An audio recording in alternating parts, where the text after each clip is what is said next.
Salut les gars, j'espère que vous allez bien. Aujourd'hui, je suis avec une des pépites du jiu-jitsu brésilien.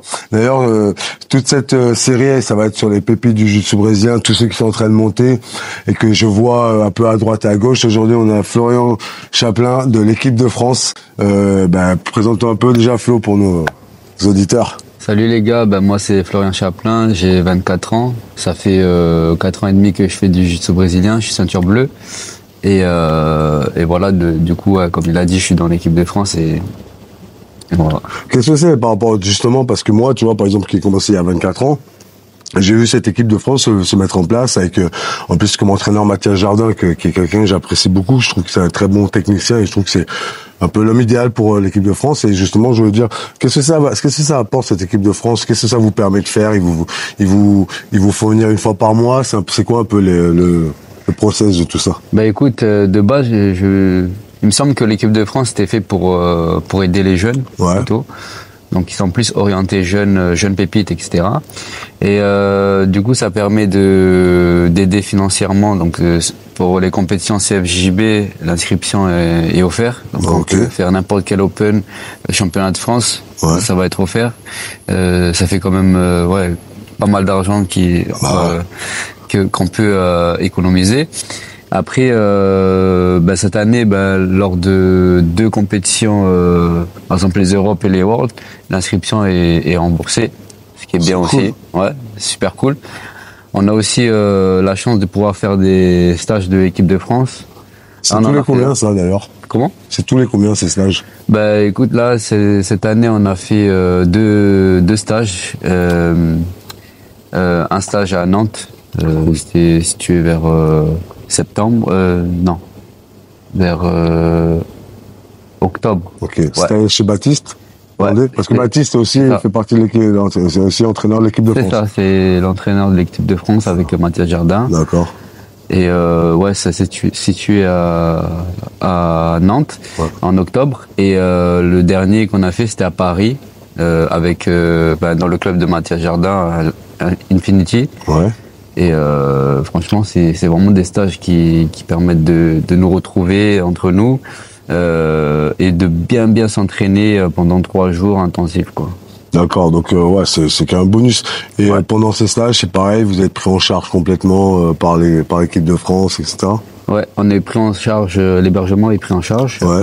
On doit, l'hébergement est pris en charge. Après, on doit se nourrir nous-mêmes, mais c'est toujours ça et ça fait quand même du bien au portefeuille. Ouais. On a aussi pour la communication, on est lors des Open CFJB ou lors des grandes compétitions IBJF. On nous prend pas mal en photo, on nous met en valeur, on nous met en avant sur le compte CFJB et ça pour nos comptes aussi ça fait du bien. Ouais. D'ailleurs justement, je rebondis sur ça. Comment un jeune comme toi justement qui veut faire ça à plein temps pratiquement et qui doit s'entraîner autant que tu t'entraînes combien de fois par jour? 2 fois par jour, 1 fois par jour? Écoute, maintenant je m'entraîne 2 fois par jour. Ouais. J'ai la chance de pouvoir m'entraîner. Mon club m'aide beaucoup pour ça. Ouais. Et tu es à Blue Legion? C'est ça, je suis à Blue Legion. Dédicace à Blue Legion et super Blue Legion, la Légion bleue qui est en train de monter très rapidement là. Grave. En fait, je viens de finir mes études. D'accord. Études dans quoi?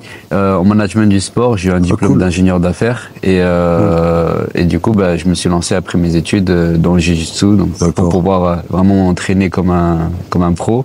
Et il y a eu des grosses compétition, quoi. Ouais. Est-ce que tu as vu la différence entre le fait de passer d'un rythme, on va dire, amateur loisir, à un rythme professionnel? Parce que 2 fois par jour, en plus, je pense que t'es bien pris en charge par Blue Legion, qui doivent bien te guider, tout ça et tout. C'est quoi la différence que tu as vue? Est-ce que tu as vu une différence dans ton jeu, dans ton approche du combat?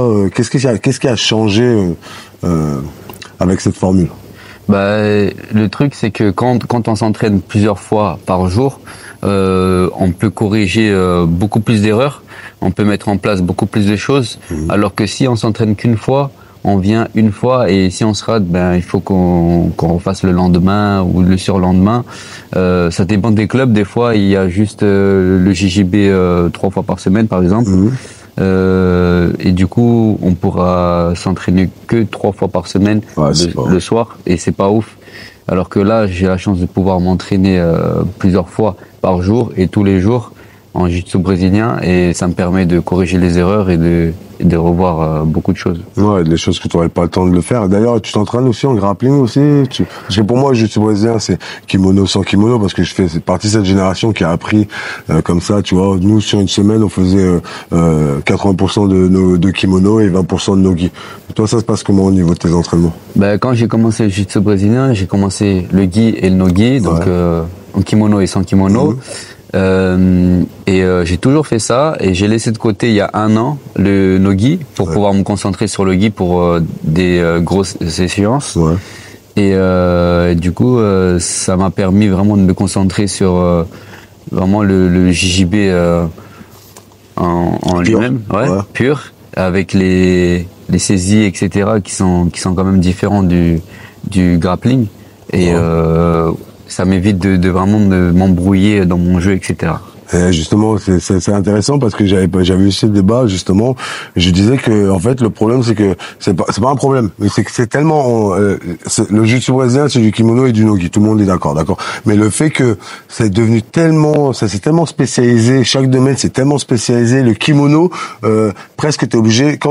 C'est pour ça que maintenant les mecs ils font un peu de no-gi de temps en temps, mais ils se préparent pour le no-gi 2-3 mois avant en faisant que du no-gi, et ils se préparent parce que est-ce que tu penses que justement le fait que ça s'est tellement spécialisé dans chaque discipline, le grappling est plus le grappling d'il y a 15 ans, d'il y a 10 ans, tu vois, les mecs qui font du grappling, par exemple, quand tu veux te préparer pour la DCC, tu peux pas trop faire de kimono, tu vas réduire le kimono beaucoup moins. Tu trouves que justement, c'est ça ce qui a fait la différence, c'est le côté, que les mecs sont devenus de plus en plus forts et justement, qu'il y en a qui ont choisi qu'un domaine, et qui sont spécialisés. Ouais. En fait, il faut vraiment se spécialiser pour vraiment augmenter le nombre d'entraînements dans le truc que tu veux faire. Par exemple, moi, j'ai choisi le gi, donc j'ai augmenté mon nombre d'entraînements en gi, et j'ai vraiment maximisé tout sur les entraînements de jiu-jitsu brésilien pour pouvoir gagner les grands championnats, parce que c'est... Justement, c'est quoi que tu veux gagner? Tu veux tout gagner? déjà, vite fait, tu peux nous vite fait ton palmarès, parce que moi, chaque fois que je te vois double gun. Donc, Ouais, du coup, j'ai fait 3e championnat du monde à Abu Dhabi en ceinture bleue. J'ai fait champion de France. J'ai fait vice-champion de France en no-gi. J'ai fait aussi 2e en gi en ceinture bleue à Londres, à l'Open IBJF. Je fais des compétitions au Brésil aussi quand je suis parti 1 mois là-bas m'entraîner. J'avais fait 2e et 3e. T'as été où au Brésil, Rio, São Paulo? J'ai été à Sao Paulo et à Rio 5 jours. D'accord. Donc franchement, j'ai fait pas mal de compétitions au début. En ceinture blanche, j'ai fait énormément de compétitions. Ça m'a coûté énormément d'argent aussi. En plus, j'étais étudiant, donc j'avais pas beaucoup de moyens. Mais bon, on a tout mis dans ça, et j'ai fait pas mal de podiums. Franchement, je m'en plains pas. Pourquoi tu as choisi justement à un moment de tout mettre dans ça? Parce que c'est une passion qui a grandi au fur et à mesure, ou t'étais déjà piqué dès le départ et t'avais ta vision des choses, c'est juste que le temps que les choses se mettent en place? Je pense que, en fait, vu que j'étais blessé juste avant de commencer le jiu-jitsu brésilien, j'étais blessé pendant 4 ans. 4 ans? Ouais, j'avais Osgood-Schlatter. Et en fait, tu peux expliquer ce que c'est? C'est une maladie de croissance qui arrive vers l'adolescence. Et du coup, normalement, ça part entre 3-6 mois de repos. Il faut faire un repos complet de sport. Et normalement, ça doit partir naturellement. Et c'est pas parti, c'est resté 4 ans. Et j'ai décidé de faire une opération sur le genou. Ouais. J'ai fait un peignage rotulien, et après, ça n'a pas marché. J'avais toujours mal. Et j'ai décidé de faire une infiltration de PRP avec mon propre sang, qui centrifuge. Ouais. Et ça m'a guéri. Et dès que ça m'a guéri, je suis rentré dans le jiu-jitsu brésilien, parce que de base, je voulais faire du MMA. D'accord. Comme à peu près tout le monde. Ouais. Et je voulais me spécialiser, parce que je voulais pas arriver comme ça à faire des MMA, parce que je sais qu'il faut quand même un sport de prédilection. Donc j'avais le choix entre boxe thaï ou JJB. Et j'ai choisi le JJB, j'ai trouvé ça plus efficace, et après la passion a grandi, et maintenant je suis à fond dans le jiu-jitsu brésilien.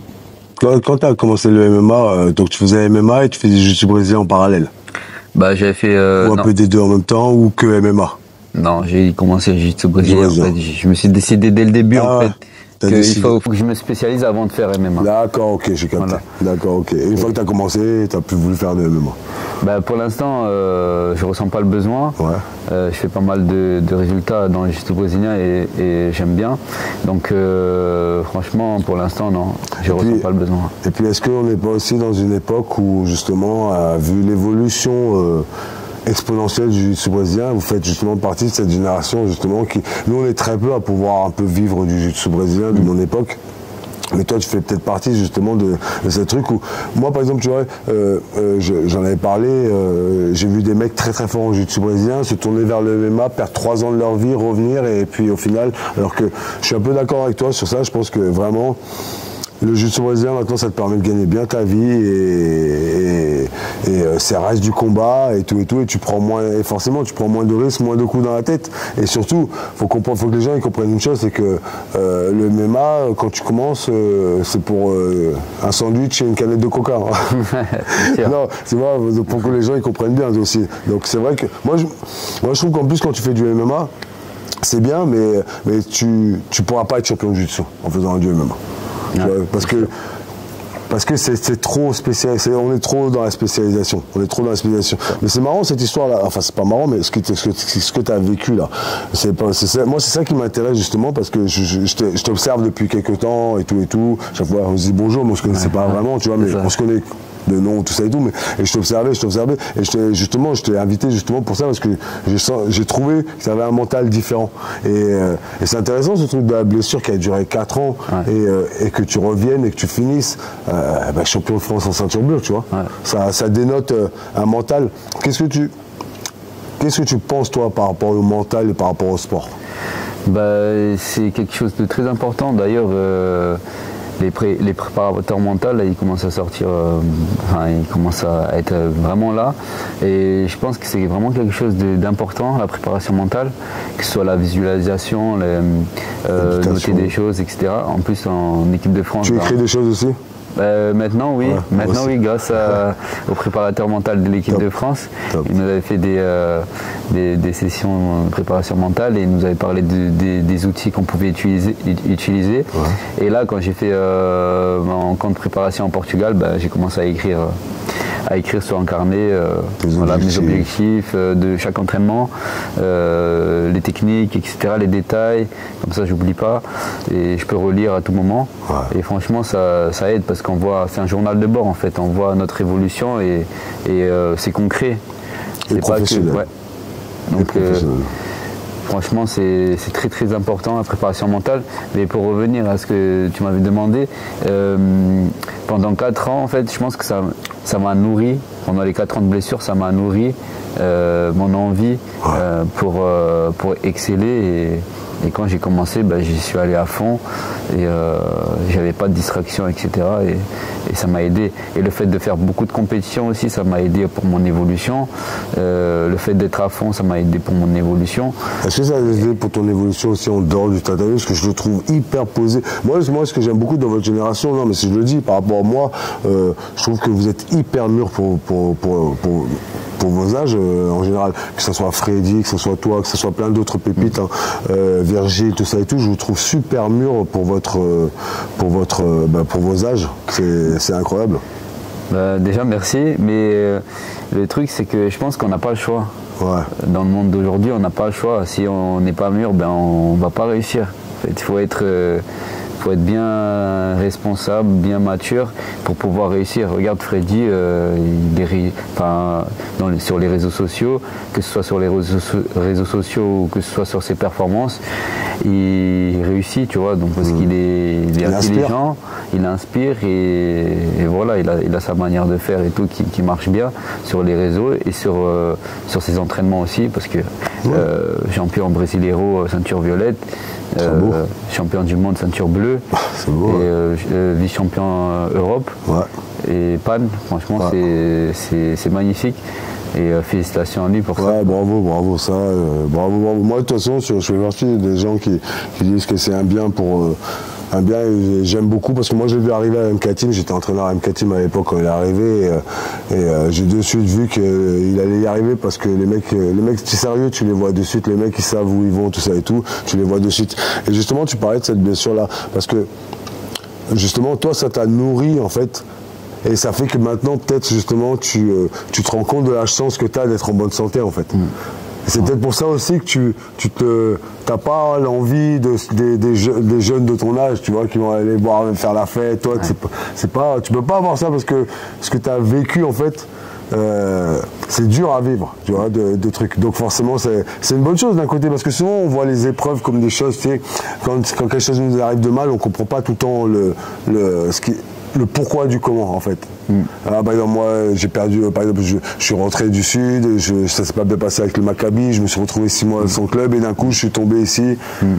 Tu vois ce que je veux dire? Ouais. Bah, en fait la vie c'est des hauts, des bas et quand on est dans le bas, ben c'est bien pour nous, ça nous forge, ça nous rend meilleur en fait quand on revient du bas après. Donc on ne dit pas non au bas parce que c'est comme ça, c'est la vie. C'est la vie. Et mais ouais, franchement ça m'a forgé. Pour te dire, des fois j'avais des larmes et tout parce que je pouvais pas faire de sport, j'étais impuissant, je voulais commencer, j'avais l'envie mais je pouvais pas. Et je pense que ça m'a vraiment nourri pour. Ça t'a endurci, ça m'a endurci. Grave. Ça, grave. Et pour tes prochaines étapes, justement, on en avait parlé vite fait la dernière fois. Donc, il faut savoir que tu as gagné l'Open de Nice. Ouais. Hein, et justement, tes échéances, c'est quoi tes rêves, en fait? Ton rêve dans le jiu-jitsu brésilien? Est-ce que, championnat du monde, tout le monde veut gagner le championnat du monde, je pense, tu vois, mais c'est quoi, là, pour la ceinture bleue, c'est quoi tes prochaines étapes, les prochaines grosses étapes? Ben là, je pars dimanche là pour le championnat du monde à Los Angeles. Top. Donc mon objectif c'est de faire premier au championnat du monde. Tu t'entraînes un peu avant, excuse-moi? Ouais. Ben là je m'entraîne là cette semaine là je suis en train de m'entraîner. Ouais. Et quand je pars dimanche et le programme que mon coach m'a fait c'est que lundi je m'étire, je marche un peu.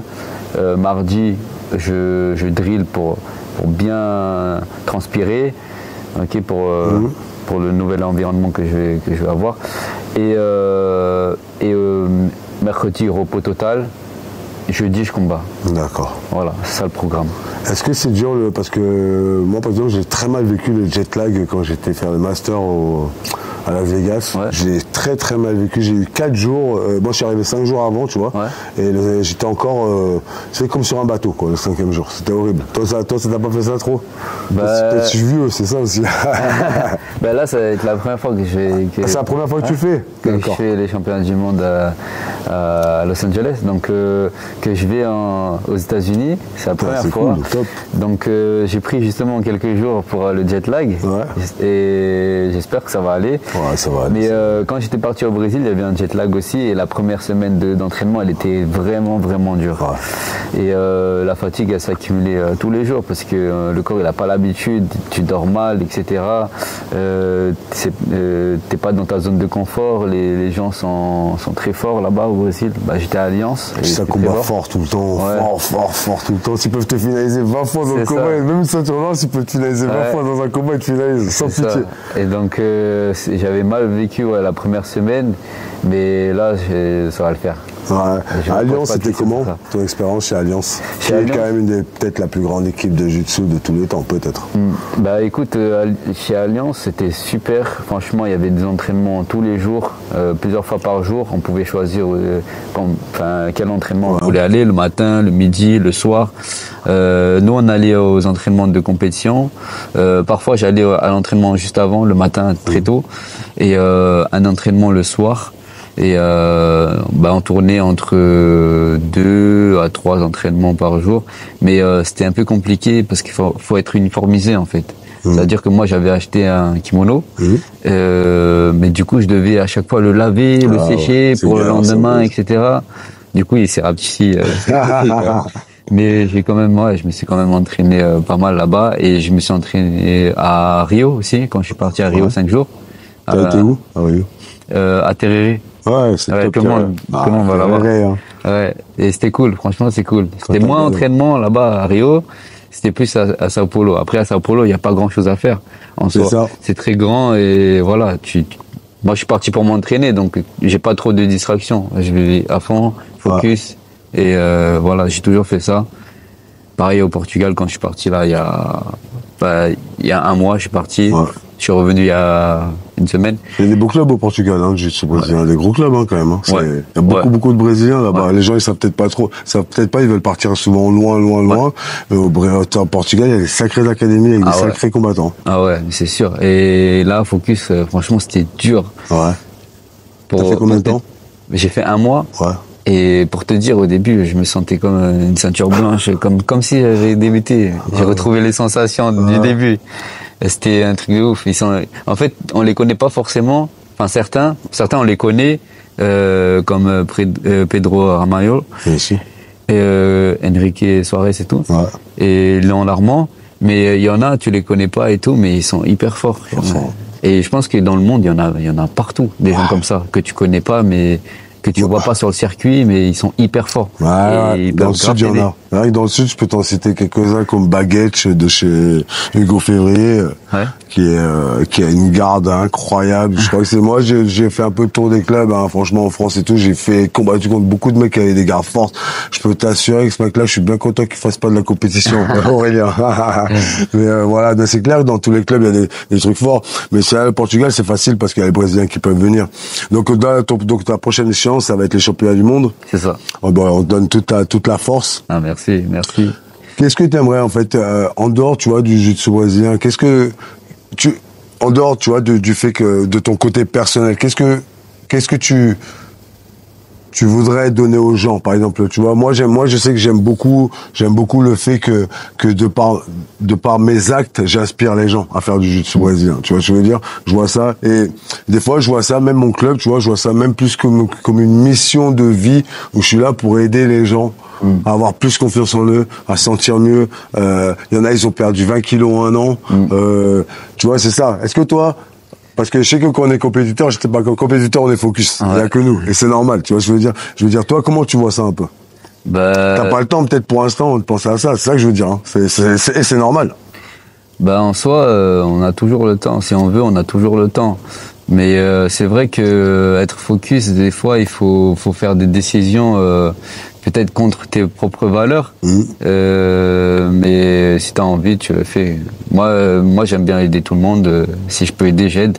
Mais aussi, il faut parfois que je pense à moi parce que j'ai des objectifs et un compétiteur, de toute façon, faut que j'y arrive, quoi. Donc, mais par rapport, moi, je parlais surtout par rapport à l'heure actuelle, est-ce que tu as des sponsors? Est-ce que tu arrives à quand même, comment ça s'appelle, je sais pas, par exemple, Freddy, c'est les réseaux sociaux, d'autres, ils ont Morgan, pareil et tout. Toi, comment tu vois, en fait, comment tu vas pouvoir, justement, en dehors de tes performances, parce que pour performer, il faut pouvoir aller aux compétitions, pour pouvoir aller aux compétitions, pour avoir un peu d'argent, tout ça et tout.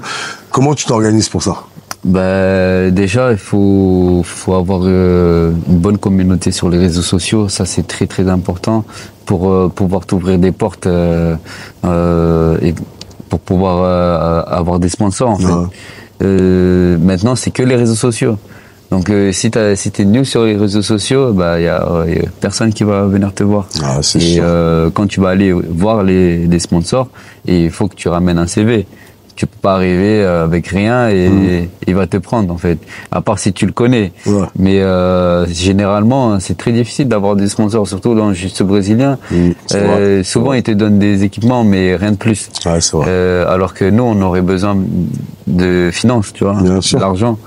Mais sinon, moi, j'ai quelqu'un qui m'aide, tu vois. J'ai une manageuse qui m'aide pour ça. Ça, c'est bien. Donc, on a un programme et tout, on a une liste où on va démarcher, etc., les sponsors.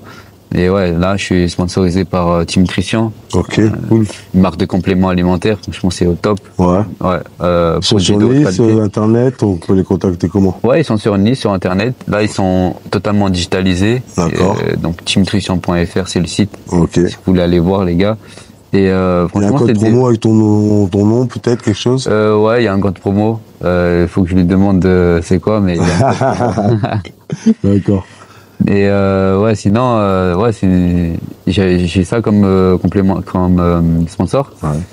Et j'ai aussi Cryotera, la cryothérapie à Saint-Laurent-du-Var. T'en fais régulièrement ça? Bah là, je viens de l'avoir, donc. D'accord, ok. T'as pas testé encore. Ouais. Okay. J'ai testé une fois. Ouais. Franchement, ça m'a fait du bien. Ça fait du bien. Hein. Ça fait bien dormir aussi. Ouais, grave. Directement envie de dormir après. Ouais, grave. Mais ouais, ça peut aider énormément dans tout ce qui est performance et tout. Et ouais. Et pour voilà. tes réseaux sociaux justement, est-ce que parce que quand je te disais par rapport à tout à l'heure, comment quand je disais un compétiteur, des fois il a pas le temps en fait enfin on a toujours le temps de tout, mais tu vois je veux dire, des fois t'es tellement focus sur toi que il faudrait qu'il y ait un mec qui te prenne en photo pendant que tu roules, tu vois je veux dire. Comment tu fais toi pour tes réseaux sociaux? Est-ce que tu trouves que tu t'en sors? Est-ce que c'est une chose que tu comptes améliorer parce que t'as quand même un master en management? Ouais, management du sport. Ouais. Bah, en fait, c'est difficile parce qu'il faut penser à tout.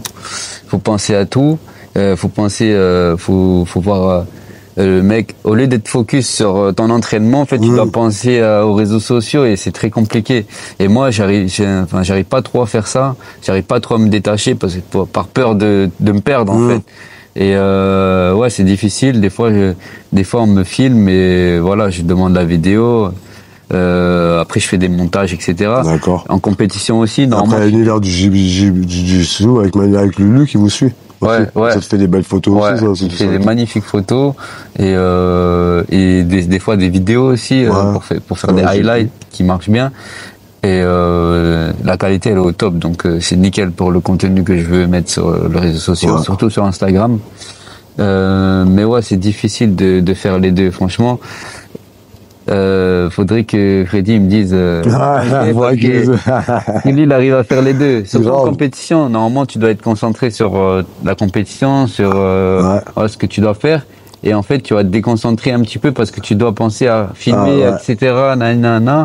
Mais ouais, c'est pas évident, mais je pense qu'il faut se forcer à le faire parce que ça va payer, tu vois. Ah, c'est pour moi, comme je dis, pour moi, c'est une sorte de liberté, en fait, ce nouveau concept que tu puisses gagner ta vie avec les réseaux sociaux. C'est vraiment une sorte de liberté parce que tu peux travailler d'où tu veux, tu peux travailler en faisant ce que t'aimes et tout. Et, mais après, c'est sûr que c'est pas facile parce que quand tu veux gagner des choses avec tes trucs, t'es pas tout le temps en train de penser à prendre la photo qu'il faut, au bon moment qu'il faut, tout ça et tout. Ça, c'est sûr. Je voulais te demander, on va parler un peu plus de technique et on va terminer un peu sur tout ça.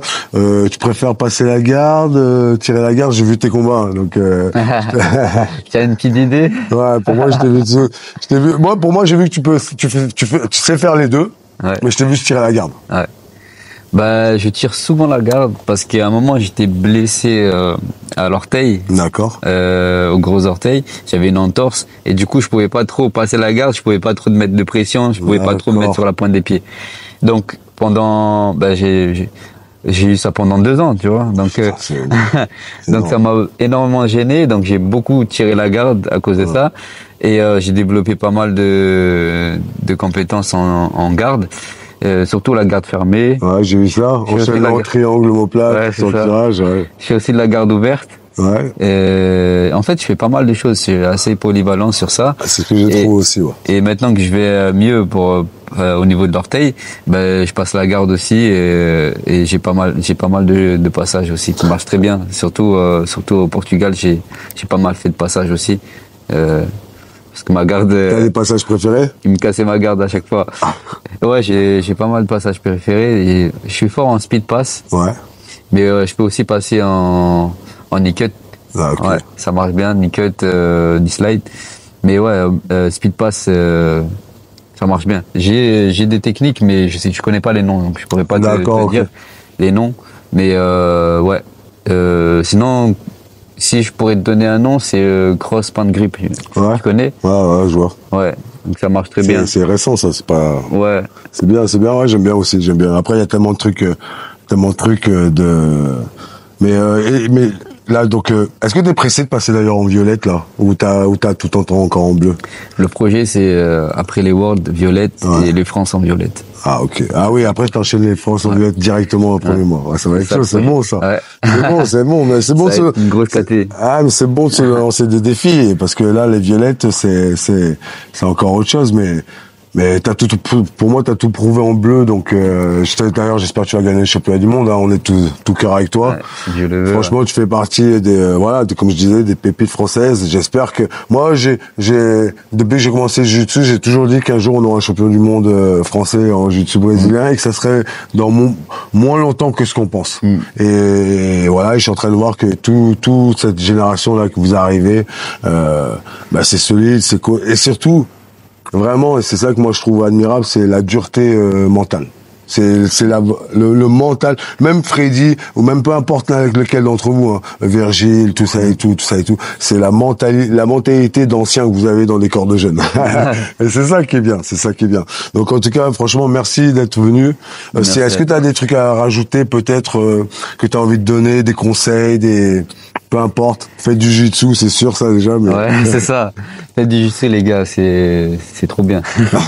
Il y a ça. Après, ne vous mettez pas de limites. Il faut, en vrai, le cerveau il est infini. Donc, essayez de tout faire. Moi, j'ai fait les cours, l'école. J'ai fait le travail parce que j'étais en alternance. J'ai fait le jiu-jitsu. Donc, quand je finissais le travail ou les cours, j'allais m'entraîner le soir.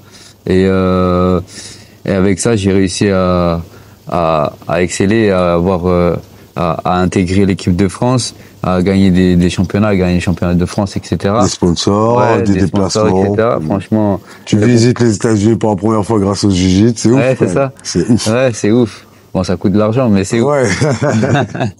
Mais ouais, ne vous mettez pas de limite, franchement, c'est un très gros conseil que je peux vous donner. Et aussi, je voulais rajouter, tu sais qu'au début, quand j'ai commencé le jiu-jitsu brésilien, je regardais des vidéos sur YouTube et je te regardais. Ah, d'accord. Et tu m'avais inspiré parce que t'avais eu la ceinture noire, je crois, en 5 ans. Ouais, c'est ça. T'étais parti au Brésil et tu t'es entraîné beaucoup de fois. Ouais, je faisais 6 mois au Brésil, 6 mois en France, les 5 premières années. Et du coup, t'es allé très vite à la ceinture noire et ça m'a bien inspiré et tout. Et je regardais pas mal de vidéos, etc. Même des vidéos techniques et tout. Pas mal de podcasts, parce que j'en faisais pas mal. J'en faisais pas mal à un moment, là. Ouais, pour comprendre un petit peu le monde du jiu-jitsu brésilien, etc. Et comment, voilà, fallait faire, etc. Et voilà. Ah, ben, c'est gentil, en tout cas, c'est gentil. De toute façon, le but, il est là, il est d'inspirer. Moi, comme je dis, je pense que de toute façon, c'est le sport de l'avenir. Écoutez, ce que je vous dis, c'est le sport de l'avenir. Quand vous voyez Dana White qui a investi 12 millions de dollars, la prochaine année pour une ligue de jiu-jitsu, vous avez tout compris. Vous avez compris que c'est en train d'exploser. Donc, voilà, les pépites, elles arrivent du jiu-jitsu brésilien, français. Donnez-leur la force sur les réseaux, donnez-leur la force, encouragez-les, les gars. Soyez derrière eux parce qu'ils en ont besoin, tous ces jeunes. On se revoit bientôt pour un nouveau podcast. Ouais.